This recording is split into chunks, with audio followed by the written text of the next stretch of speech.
What's good, y'all? Thanks for checking me out today. I'm really excited to do this movie review because Aquaman is probably one of the best comic book movies I ever seen. I say that with no hyperbole, no kiss ass. I don't get paid from DC Comics like some of these other guys. I had the opportunity to check this movie out and I really loved it. I would probably give it an A+ or a 9 out of 10, whatever you want to call it. This movie had a little bit of everything. To me, it was Thor Ragnarok mixed with Avatar with a little bit of National Treasure thrown in there.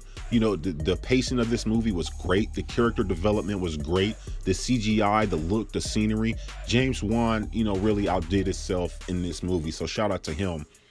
The story of this movie is really simple. They keep it straightforward. We have a lot of different characters being developed, but at a fast pace.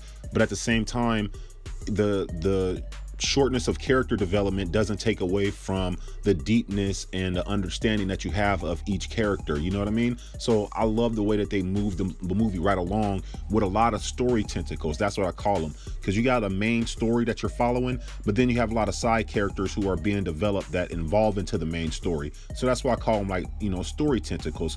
Movie starts out with Queen Atlanta, played by Nicole Kidman. She arrives on shore and Thomas Curry, Aquaman's dad, saves her. They fall in love, blah blah, and they have a kid. Now, as a kid, they did show a couple instances of Aquaman communicating with sharks, and Atlanta, she did tell him about his heritage, that she was the queen of Atlantis, and that he was half Atlantean and half human. So they didn't really delve on that for half an hour or nothing. No, it was like 10-15 minutes, and then we were right into current day, to right after the time when the Justice League fought against Steppenwolf. You know what I mean? So I love that about the movie. They developed these characters, they gave you meaningful scenes to make you care about them, and then they moved the movie right along in the current day. So that was a great job right there. Next up, we have Mira, played by Amber Heard. She comes ashore and she warns Aquaman that King Orm, who's played by Patrick Wilson, he does an amazing job also. They say King Orm is about to attack the surface world.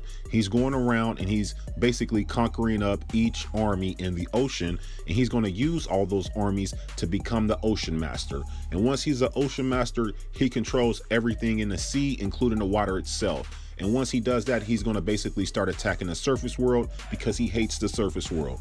Well, Aquaman really didn't want to get involved with that, because even though he's the firstborn, he didn't really feel like he was the heir to the throne, because he's half-breed and, he doesn't really know the Atlantean way. He knows it somewhat because Volko came up and trained him how to fight and how to hone his abilities, but he really never been there, and he don't know what it's all about. So yeah, he was reluctant to get involved.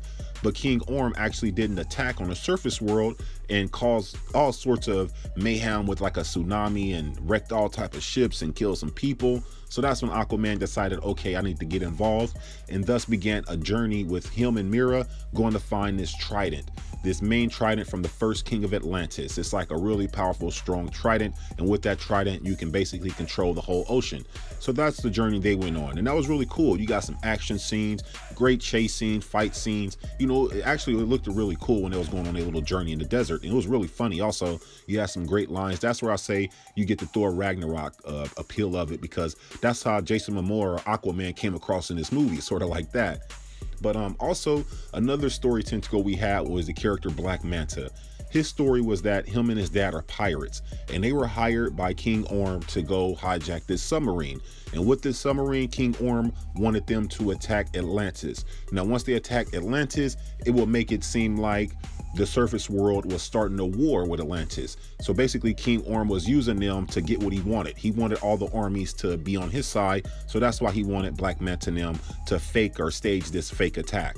Well, Black Manta, when they was hijacking that submarine, Aquaman intervened, and make a long story short, he could have saved Black Manta's dad, but he didn't. He sort of walked away and said, hey, you guys are here killing innocent people, you're hijacking, so I'm not going to save you. And then he saved the rest of the crew, and Aquaman got up out of there. That's where you see that shot of Aquaman on top of the submarine. So that created an enemy between Aquaman and Black Manta. And later on, King Orm comes back and he gives Black Manta this new Atlantean gear. It's all some Atlantean steel and armor and helmet and all this other crap. And what Black Manta did was he went and he rigged it up and changed it and painted it and colored it and, did all this other stuff. And he made it into the costume that we see him fighting in. So it didn't look like that originally, but when he took it to his lab and worked it up, he made it look like that and made it into the helmet and all that stuff. So that's his story. And actually he came back with that new gear on, and him and Aquaman had a really extensive fight scene. It was really cool. They didn't make him look weak. Aquaman ended up winning in the end, but they left it to where Black Manta could still be alive. But in the end, he got his ass beaten, thrown off a mountain. So I guess, in the end, Aquaman won. But yeah, they didn't make him seem weak. You know how Marvel, some of their villains could be weak? But no, Black Manta came in there for a short period of time, maybe 10, 15 minutes, and all he was in the movie. But his scenes were impactful. He actually posed a threat to Aquaman when he was fighting. You sort of was like, damn, this guy's getting Aquaman's ass. So that was a great job of Yahya Abdul-Mateen of playing the character. I hope I pronounced your name right. I suck at names. But yeah, back to the story. So anyway, Aquaman and Mera, they find this trident, and then Aquaman comes back, and at the time when he finds it, it's a war going on because one last army in the sea doesn't want to give up to King Orm. And that's where we get this epic underwater like sea war. We have all types of big, huge crabs and lobsters and seahorses and sharks and fish that I don't even know what the hell they are. You have everything, and it's just an underwater war. And it's the most epic thing you ever seen on a movie. It's action. That's what I mean. A lot of these movies nowadays, they don't give you the action that you come for. This movie gave us great character development, and then it gave us a lot of great different action scenes. You had great action scenes on the surface. You had great action scenes underwater. It was just a really, really great ass fucking movie. I cannot say it enough. But anyway, Aquaman comes in the end. He stops this war with this trident, and he defeats King Orm, and their final battle, thus becoming the king of Atlantis and basically the king of the ocean, all that. So yeah, all in all, I give this movie an A+.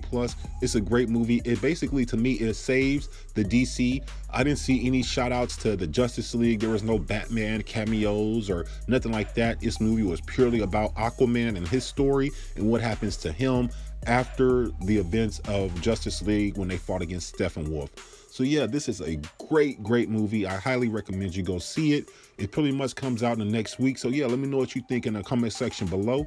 And don't forget to like and subscribe to the channel, y'all. That shit is much appreciated. I'm chasing 1,000 subscribers. So yeah, if you can help me out, I appreciate that.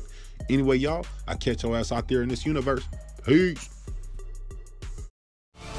That was awesome.